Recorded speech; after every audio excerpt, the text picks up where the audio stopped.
Comparer les objets entre eux, les assembler selon leur ressemblance ou encore les dissocier représente une démarche importante dans la connaissance.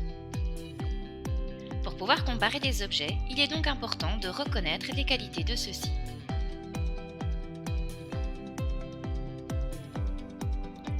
Au début du secondaire, les élèves sont confrontés à la diversité, à la parenté, ainsi qu'à l'unité des êtres vivants.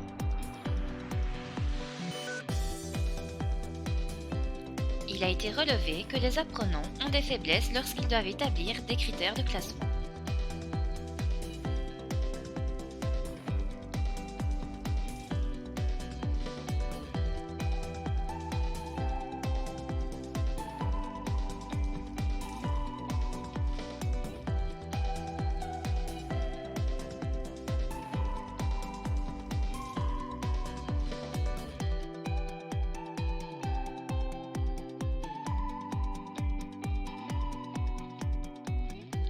C'est la raison pour laquelle cette capsule s'intéresse aux difficultés des élèves liées au classement scientifique.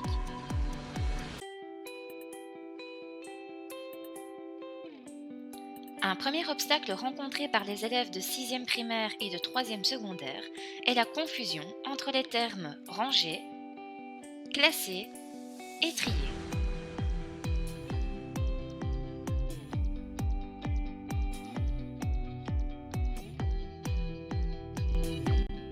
À ce sujet, une capsule vidéo est spécialement consacrée à la distinction entre ces trois termes et est disponible sur le site capt.be.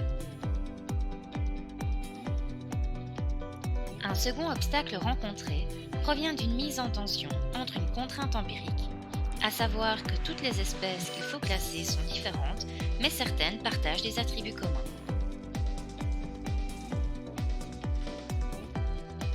Et une contrainte théorique qui indique que toutes ces espèces présentent un ancêtre commun.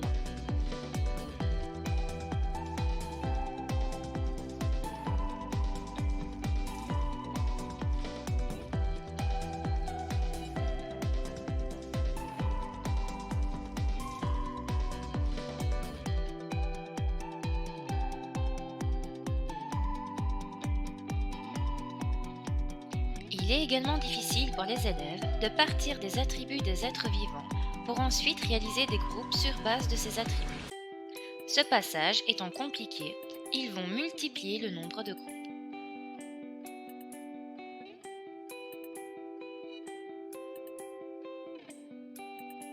Par exemple, lorsqu'on regarde un kangourou, on peut dire qu'il possède 2 yeux, une bouche, un squelette osseux, des poils, une queue, 2 oreilles, tout comme un lapin ou bien encore un cheval. Lors de l'élaboration des critères nécessaires à la classification, les élèves perçoivent mieux les différences qui existent entre les êtres vivants plutôt que les ressemblances.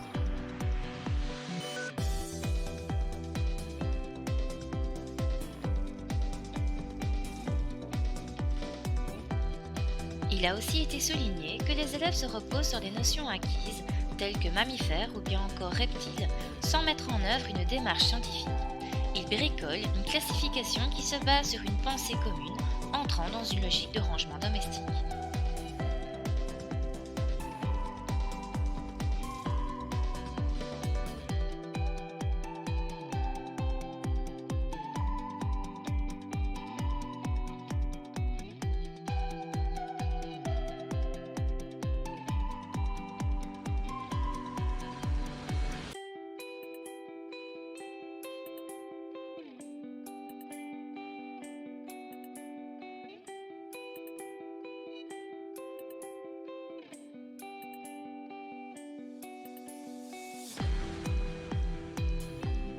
Enfin, les apprenants n'ont pas tendance à classer les animaux en fonction de ce qu'ils ont en commun, en fonction de leurs attributs.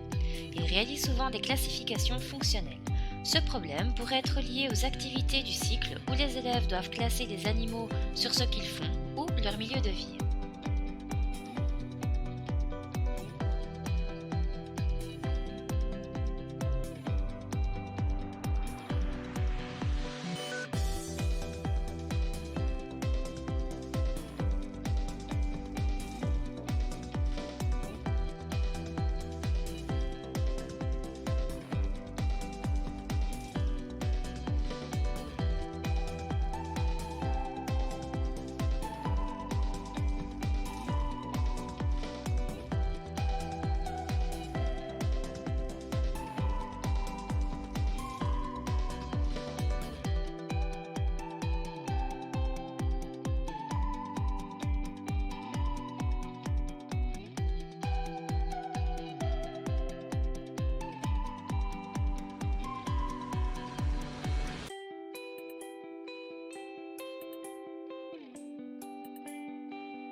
Nous espérons que cette capsule vous aura guidé dans l'identification des obstacles relatifs au classement scientifique et vous permettra de mieux envisager cette matière en classe. Plus d'informations peuvent être obtenues concernant la vidéo en lisant la fiche qui se trouve sur le site capt.be.